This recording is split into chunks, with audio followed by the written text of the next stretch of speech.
Emonaki mabe na stade Sime na commune ya Mayoyo na quartier Malebo kaka na Bandunduville na province ya Kwilu mubange na tournoi ya football oyo esalamaki sous le haut patronage ya Joseph Moketawaba elongo na fondation na ye oyo evandisaki nkunga pe idéologie na cadre toujours ya ko soutenir vision ya chef de l'État garant de la nation Félix Antoine Tshisekedi Tshilombo et senge na bino barake fondation Joseph Moketawaba très déterminé à accompagner vision chère ya chef de l'État garant de la nation Nayango mubange na ba rencontre sportive et salamaki et salaki bana Bandunduville et sengo ya kosakanate surtout que balela na bango bale ya kosakanate awa mokolo ya mercredi 3 novembre na stade Sime elongo na ministre provincial ya sport et loisirs Cédric Fumumampanda na ministre provincial ya environnement Eric basangana ngibe moto moko pona ko accompagner son excellence Joseph Moketawaba Oazali conseiller na bureau conjoint chef de l'État pe président ya fondation Oyezu Kombo na ye Joseph Moketawaba nyonso bandaki na arrivé ya mokonzi kaka ndenge ezalaka avandi azotala ndenge ba équipe musu ezali ko se réchauffer pe ba équipe musu banedi ya ko beta na stade oyo esalaki yepe esengo ya komona jeunesse ezali ko bipesa na sport yepa mikanisi tango azalaka joueur awa na Bandunduville kala yango na ye moka lobaki ke ako soutenir sport pe football ya Bandunduville po ekende liboso désormais akomi parrain ya football ya Bandunduville na cadre ya ko soutenir jeunesse congolaise na idéologie toujours ya le peuple d'abord pe na koyoka ba conseil oyo mokonzi mboka garant de la nation Félix Antoine Tshisekedi Tshilombo apesaka ye. Après avoir écouté la match au Betamaki, son excellence Joseph Moketawaba a qui kopesa moral na ba joueur pe na jeunesse pe lisusu asololaki na ba joueur pour rappeler bango ye azali nani auti wapi ayeko sala nini asololaki na bango na présence toujours ya ministre provincial ya sport pe na ministre provincial ya environnement na suka na yango Joseph Moketawaba a qui ko lancer coup d'envoi pour être match banda et pese sengo na jeunesse nyonso ya Kwilu pe ya Bandunduville o bazaki wana na oisika bondi melangai esengo toni samaki na ba jeune kuna bazaro yemba Joseph Moketawaba kuna bazaro kumisa garant de la nation Fachi Beton kuna bazaro tala match pour être epesa esengo toujours na ba jeune ya Bandunduville na suka ya masolo son excellent Joseph Moketawaba a dit qu'on remettre à titre symbolique ba Varese na ba équipe Malebo Sport Ndombe Matiti Mabe pe Saint Hippolyte oyo bazangaki Varese ya couleur oyo bango balingaka kasi son excellence Joseph Moketawaba apesaki moyen loko pour ete basomba Varese ya couleur oyo bango balingi na cadre toujours intérêt général boyoka ndenge ba responsable to ba secrétaire généraux ya ba équipe oyo bazwaki ba Varese na ba ballon balobaki na micro ya ba pandi sango. Premièrement la remercier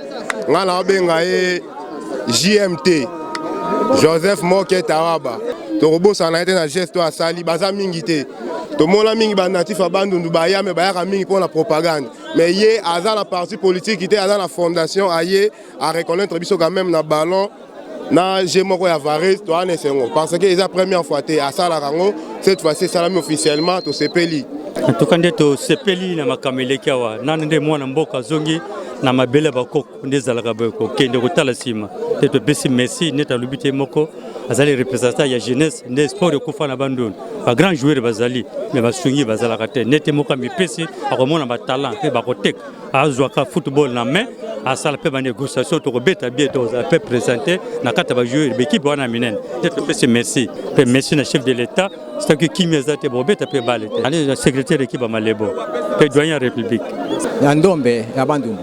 Mais vraiment, Mugena Kiese Mingi, nous avons d'abord un natif originaire ya Villa Bandundu, ya Kwendaka, Ame Savutuka, et dans le retour Nayandi, Ame pensé quand même na jeunesse ya Villa Bandundu, na doté ba équipe na Varese. Et il que Ame pense de promesse que ce n'est pas la dernière fois.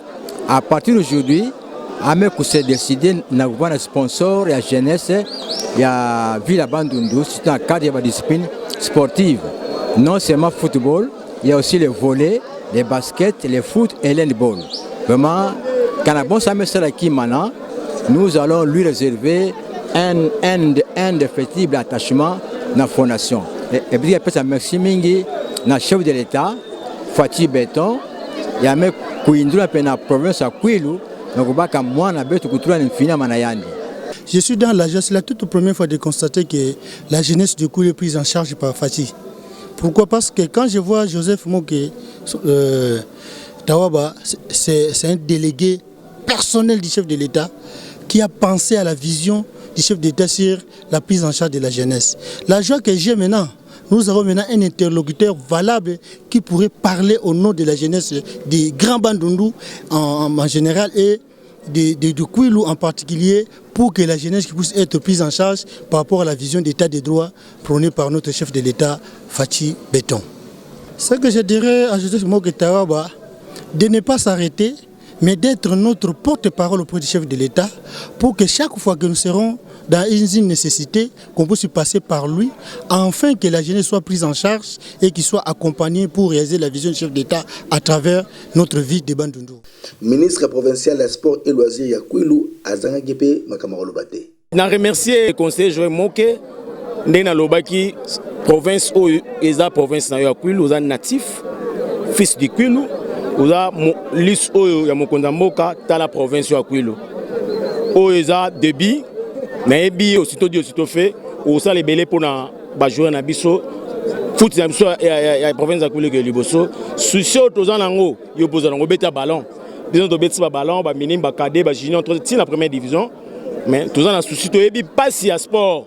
Donc, il faut aller dans 4 masolo, il faut passer à sport. Comme un initiateur, conseil, je veux moquer, il passe à sport. En travers jeunesse, tous allons unis, solidarité pour l'intérêt de la province. Nasuka na yango, Yemoko, Joseph Moké Tawaba, Moutazanga le Soumou, après cela qui nous saboye. Vraiment très content de vous voir devant vous. Comme on dit, entendre et voir, ça fait des. Fachi m'a envoyé à la chasse pour attraper un gibier. Alors, celui le gibier et au regard d'un intérêt général. Ce souci-là, la Fondation Joseph Moké étant Fachi à miniature, au nom de son excellence Fachi, le souci est d'atterrir, réparer les préjudices au niveau des sports, ici devant vous. Mettons-nous au travail. L'avenir des sports, c'est vous, car demain se prépare aujourd'hui. Je ne saurais être autoritaire devant vous, cher chef de division, excellence, ministre provinciaux devant moi ici. C'est juste le fair play. Je me suis dit, comme on dit, entendre et voir, ça fait des. Dans ce chemin-là, je ne pouvais pas rentrer sans un mot et rentrer à Kinshasa, faire un rapport délicat auprès de son excellence Félix Antoine Tshisekedi. Bonne chance, bonne application et c'est votre temps. Nous avons dit merci, chers sportifs. Tellement que tozali na province ya Kwilu pe na Bandundu et sengala yipe ke ani atamo indusa na monogandinga pour ampangi ba comprendre l'idéologie. Asina mfumu ya bwala, son excellence Félix Antoine Tshisekedi. Munu kele lantola na benu, munu kele mwana na benu, natif, impi habitant ya Bandundu nazina Joseph Moké Tawaba. Nantangu mwa bula ballon awa, bo bingaka muna zina écossais. Munu kwendaka na Congo, munu mene kanga nyama. Munu mene futuka na nyama. Sa mon honneur na benu. Na jeunesse, sa mon honneur ya intérêt général. Sport que l'avenir ya mbasi. Alors na yo, muta pesa nsangu, nakuwa nakumona.